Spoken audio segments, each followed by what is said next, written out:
j'ai oublié. Alors, bonjour. Est-ce que vous pouvez vous présenter et présenter votre structure? Alors, moi, c'est Alissa Jasselin. Je suis chargée de projet et encadrante technique au sein de Pix&Com, qui est une structure d'insertion, plus précisément une entreprise d'insertion. On est tout récent.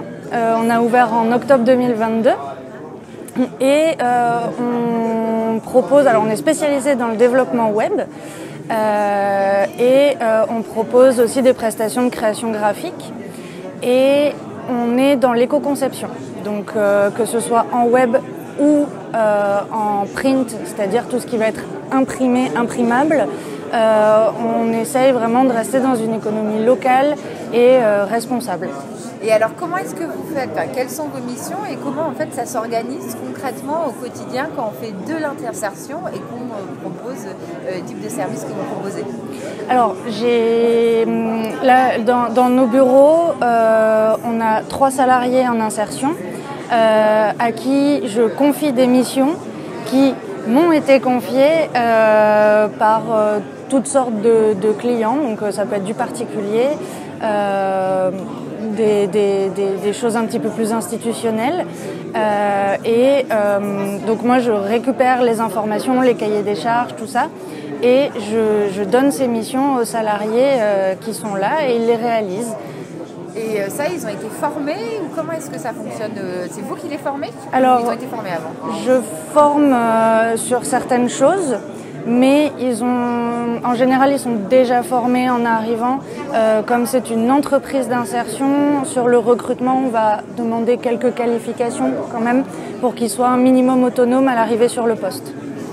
Et donc, on voit que vous avez une structure d'insertion, mais derrière, vous avez une vraie activité, Pix&Com. Est-ce que vous pouvez nous dire donc, les produits, les services, juste vous avez déjà un petit peu, mais des exemples peut-être de missions, parce que vous êtes toute jeune, donc, mais que vous avez pu, de clients que vous avez pu avoir, du type de clients que vous avez pu avoir? Alors, on a travaillé, pour l'instant, pas mal pour des associations. On a fait des kakémonos pour des associations présentes sur tout type de forums, comme là par exemple. On a fait ce qui s'appelle une refonte d'un site web qui n'est pas encore fini parce que c'est vraiment un gros travail. Donc en fait, on refait entièrement un site web esthétiquement et toujours axé sur l'éco-conception pour le rendre plus éco-responsable. On fait pas mal de cartes de visite, beaucoup de livrets d'accueil aussi pour des structures qui en ont besoin, des petites choses comme ça. Alors, c'est pas dans ma liste, mais j'ai quand même envie de vous poser la question. Vous, qu'est-ce qui vous anime et pourquoi vous avez décidé de faire ce que vous faites aujourd'hui? Alors, moi, à la base, j'ai une formation de graphiste. Je connaissais pas du tout le milieu de l'insertion. Je m'y suis un peu retrouvée comme ça. Et c'est vrai que j'ai trouvé ça super, en fait. Moi, il faut savoir que j'ai été salarié polyvalent avant d'avoir un poste d'encadrant. Donc j'ai un peu vu les deux côtés de la chose et on m'a énormément aidée, j'ai eu beaucoup de soutien et ça fait du bien en fait. Et ça m'a permis de rebondir et d'avoir un métier que j'aime maintenant et qui allie en plus ma formation initiale et quelque chose qui pour moi a du sens, c'est sortir les gens de leurs problèmes et les aider à retourner vers l'emploi et la stabilité, et ce qui est quand même important et qui peut sauver parfois. Donc moi c'est ça vraiment qui m'anime et j'adore ce que je fais et voilà.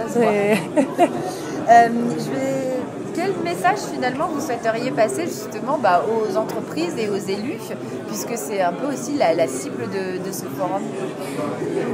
Je pense qu'il ne faut vraiment pas hésiter à faire appel à des entreprises comme la nôtre. On n'est pas forcément... En fait, on est aussi compétent qu'une entreprise du privé. Et du coup, il ne faut pas hésiter. Déjà, ça permet à des gens de se faire une expérience professionnelle.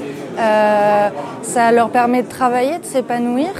Et nous, ça nous permet d'accomplir notre mission tout en apportant à ces personnes un produit final de qualité et qui pourra eux aussi leur permettre d'évoluer comme ils en ont besoin. Très bien, les deux dernières petites questions. En quoi, parce que je vois que le temps file, en quoi l'économie sociale et solidaire, on la pose à tout le monde, hein, est-elle une chance pour le territoire? Je pense que ça ouvre beaucoup de portes.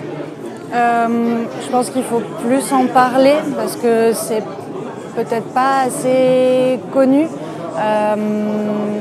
Il faut pas hésiter à faire appel à des entreprises, des structures de l'économie sociale et solidaire, c'est important.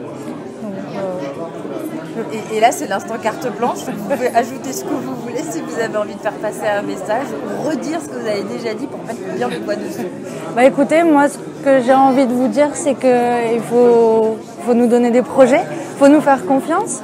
Je sais que les salariés que j'encadre et moi-même, on est très motivés, on a envie de faire plein de choses, on a plein d'idées. Donc il ne faut vraiment pas hésiter à nous contacter. On a notre site web pixandcom.com avec un formulaire de contact, donc n'hésitez pas, on est là. Eh bien, merci beaucoup Alissa. Merci à vous. Et puis je vous laisse continuer cette matinée riche d'échanges. Merci beaucoup.